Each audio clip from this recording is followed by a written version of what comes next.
we have done something truly unforgivable.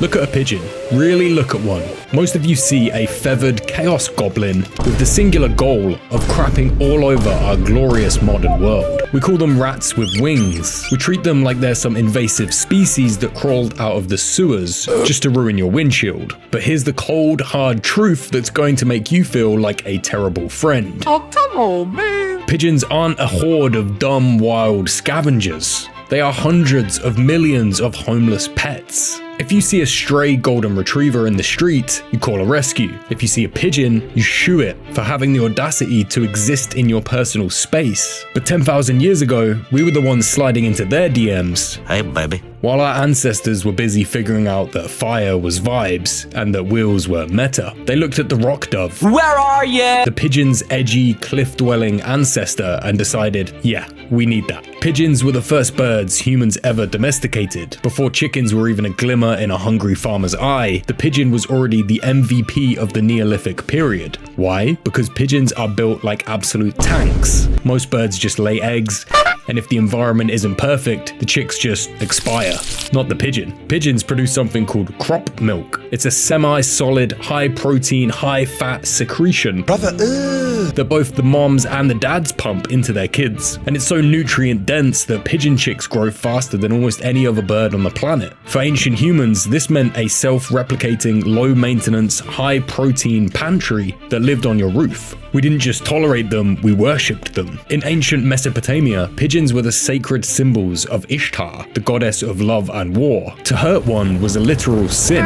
We spent 10 millennia breeding them to be calmer, meatier, and more obsessed with us. We spent 10,000 years telling them that they were part of the family, only to leave them on the curb the second we found something shinier. So we've established that the pigeon was basically the prehistoric version of a Costco rotisserie chicken. Reliable, convenient, and surprisingly high in protein. But humans eventually realized that using a pigeon just for snacks was like using a MacBook Pro as a glorified paperweight. We discovered that they had a superpower that makes our modern GPS look like a set of paper maps from 1472. Enter the homing instinct. See, most animals have a general sense of where home is. A pigeon has a biological compass, a solar map, and a specialized internal sensor that reads the Earth's magnetic field like it's scrolling through Google Maps in 5G. You can stack a pigeon in a dark box, drive it 1,000 miles away into a desert that it has never seen, spin it around 3 times and let it go. That bird will do 1 lap, orient itself, and be back home before you've even finished your Starbucks. In the ancient world where high-speed communication meant paying a guy named Pheidippides to run until his heart literally exploded, the pigeon was a cheat code. Fast forward a few centuries and the pigeon became the ultimate financial tool.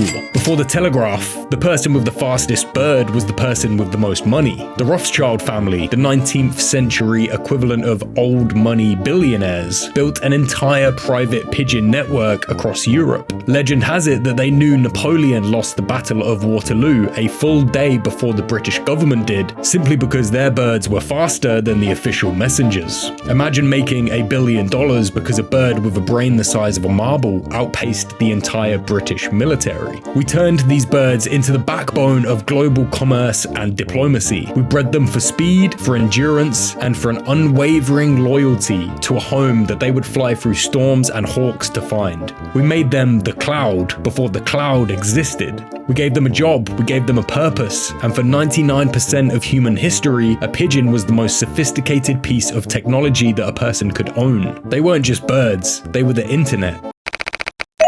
If you think being a Bronze Age notification system was a high-pressure gig, wait until you see what we did to pigeons in the 20th century. We didn't just keep them as pets or messengers, we drafted them. We gave them tiny backpacks, strapped them to paratroopers, and threw them out of planes into the middle of the most violent conflicts in human history. Welcome to the era of the War Pigeon.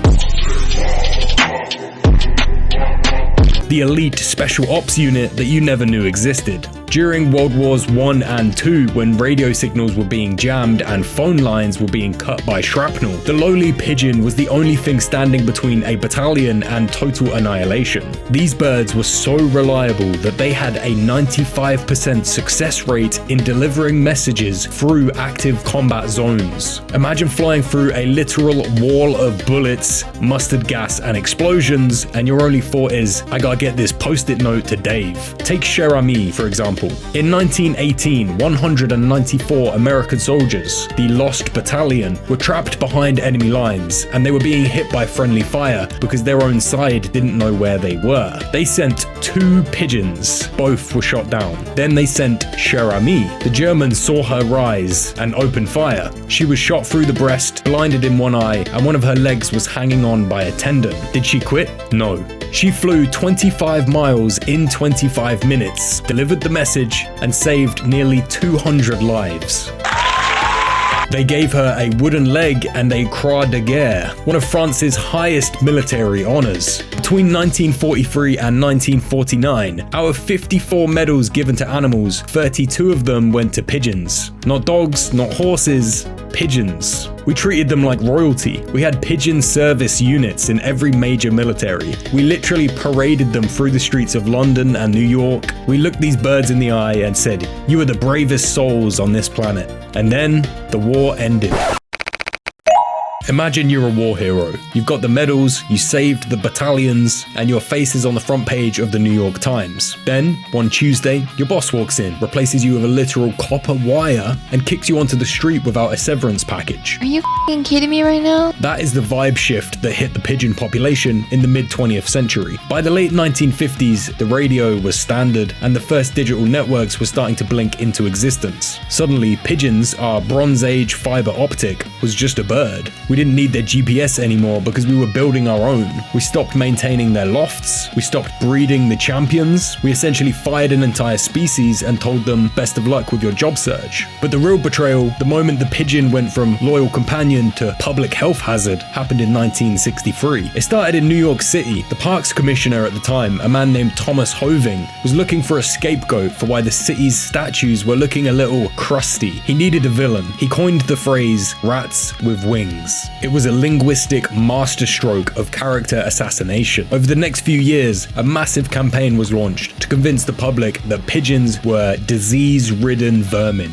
They blamed them from everything from meningitis to the plague. They claimed that touching a pigeon was essentially a death sentence. Here's the thing though, it was almost entirely science backed up with, trust me bro. While it's true that pigeon droppings can carry fungi if left to rot in massive uncleaned piles for decades, the actual risk of a human catching a disease from a living pigeon is statistically near zero. You are statistically more likely to get sick from your neighbor's purebred labradoodle or a raw chicken breast in your fridge than from a pigeon in the park. But the damage was done. We had spent 10,000 years breeding these birds to trust us, to live near us, and to rely on us for food. We literally hardwired love humans into their DNA, and then in the span of a single decade, we used a catchy slogan to turn that loyalty against them. We didn't just stop feeding them, we started poisoning them, trapping them, and teaching our children to run away from them. This is a betrayal on levels that no one's ever seen! The hero was dead, the pest was born,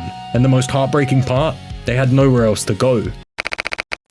So here we are in the 21st century. We've gone from worshipping pigeons as gods, to using them as messengers of war, to finally branding them as flying rats because they had the audacity to hang around after we fired them. But if you take one thing away from this deep dive, let it be this. Pigeons aren't wild animals that invaded our cities. They are feral pets living in the ruins of a relationship that we ended without telling them. Think about where you see pigeons. They aren't in the deep woods, the forests, out in nature very much at all.